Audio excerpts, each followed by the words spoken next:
You ever go to the store for charcoal and end up declaring war on your HOA? No. Well, I did. All I wanted was to grill some burgers with my family one peaceful Saturday, my only day off. Instead, I wound up becoming the number one enemy of a woman who thinks her position in the HOA makes her royalty and her son, well, her personal squire. I was reaching for a bag of charcoal when some teenage kid barrels into my cart like it was his divine right. Flip-flops, sunglasses indoors, hoodie 2 sizes too big, you know the type.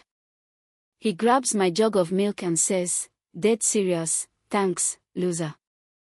HOA party emergency." I blinked. Before I could even form a sentence, he snatched a loaf of bread too, puffed out his chest, and said, "You don't get it. My mom runs the HOA. She can take whatever she wants." Now I've seen a lot in my 18 years on the force drug bust, domestic calls gone sideways, full-on shootouts, but this was new. A kid trying to rob me, in a grocery store, in broad daylight for party snacks.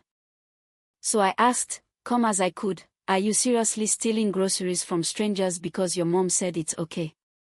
He smirked like he just won a prize. That's when I pulled out my badge. And let me tell you, I have never seen color drain from a face that fast. His whole swagger collapsed like a bad souffle. And then, like some bad soap opera entrance, here comes Mom Karen, in all her glory. Tight bun, leopard blouse, yoga pants, sunglasses pushed up on her head even though we were indoors. She stormed in like she owned aisle 9. "Chase, baby, did this man hurt you?" she shrieked loud enough to wake the deli counter. Chase pointed at me like I just mugged him. "He threatened me," he whined. Karen warred on me with this righteous fury only people who've never been told no can conjure. "You need to back away from my son and hand over the items, we need them for an HOA function." I blinked. She wasn't joking. I explained that her son tried to steal from me. But logic. Not Karen's thing. She accused me of threatening a minor, stealing HOA property, and get this loitering in a commercial zone. I wish I was kidding. That's when Paul, the store manager, showed up. Poor guy looked like he just walked into a hostage situation. "Is there a problem here?" he asked, clearly regretting it. Karen pounced like a seagull spotting fries. "Yes. This man assaulted my son and interfered with an HOA emergency purchase." Paul looked at me, clearly scared of her. Probably had seen her pull stunts like this before. He leaned in, whispered, "Sir, maybe just let her take the items and grab replacements." I could tell he just wanted the noise to stop. But I was done being polite. I pulled out my badge again and said loud enough for everyone to hear, "This is Police Chief Marcus Davis.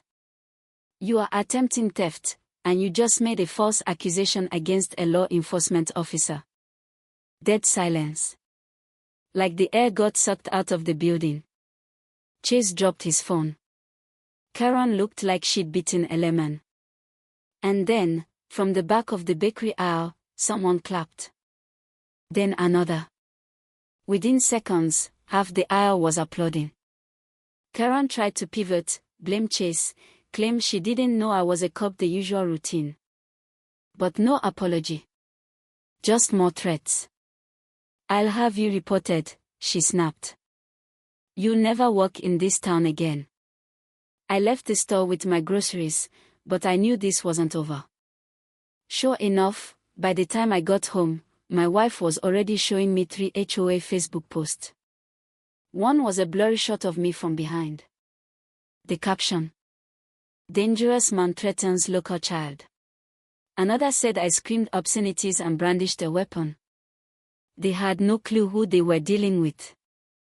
I'm not one for revenge, but I do believe in consequences. Karen had drawn the first sword over a loaf of bread. I wasn't going to let it go.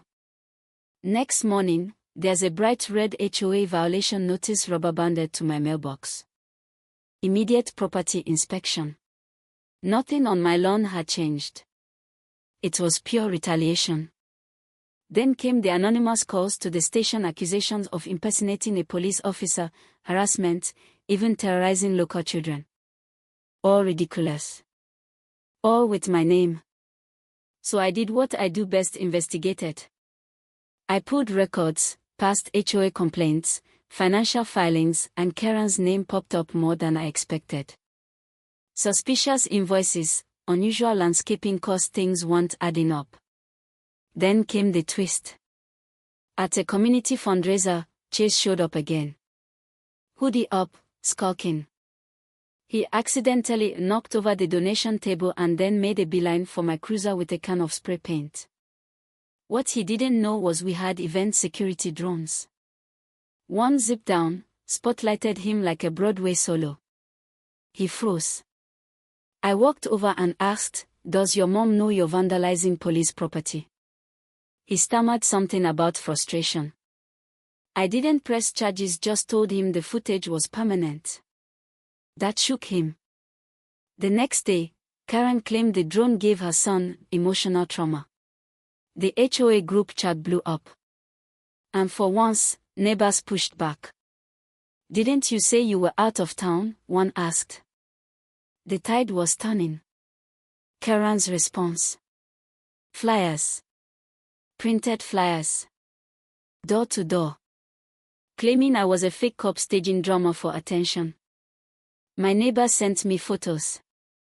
"When can we vote her out?" one texted. Then came the real break. A buddy from City Records sent a quiet message. Karen had funneled HOA funds into a shell company registered to her cousin, listed at Karen's own garage. We are talking straight up fraud. I handed it all to the prosecutor. He nodded and said, "This holds up, we're talking charges." But we needed someone inside. That's when I thought of Chase. We brought him in not to scare him, just to talk. Gave him a soda, a chair, and asked him to explain. At first, he was defensive. But when I showed him footage of him breaking into my shed, that happened too, his whole tone changed. He said Karen told him I was a threat, that I had secret weapons, that I wasn't even a real cop. I showed him a memo. Her handwriting. A plan to force me out of the neighborhood. His name was on it. He went quiet. Then he asked to call his dad. They showed up together. Chase gave a full statement about the lies, the vandalism, the plan to plant evidence that he thankfully never followed through on. It was enough. The prosecutor approved a search warrant. We hit Karen's house while she was at yoga. In the garage, locked cabinet crates of documents. Grant applications with fake info. Unfiled taxes. HOA checks cashed by her cousin. All of it there. When she came home and saw us on her driveway, she flipped. Screamed about corruption, tried to shove an auditor, then saw me holding a clipboard. "You," she hissed like a villain in a soap opera. I didn't say a word. Just nodded. The city issued a statement. The HOA was under investigation. Karen vanished. No more flyers. No more posts. The watchdog group. Gone. At the next HOA election, guess who won? Mrs. Talbot, one of Karen's former allies, now pledging honesty and fairness. Real change. Chase moved in with his dad. Started therapy. Picked up painting. I think he's going to be okay. And me. I finally had that cookout. Burgers on the grill, music in the yard, neighbors laughing. No drama. No drones. Just peace. Karen thought fear would keep us quiet. But once someone finally stood up, the whole street remembered we have a voice. And now, I gotta ask, was that justice? Or just the start of something bigger? Let me know what you think.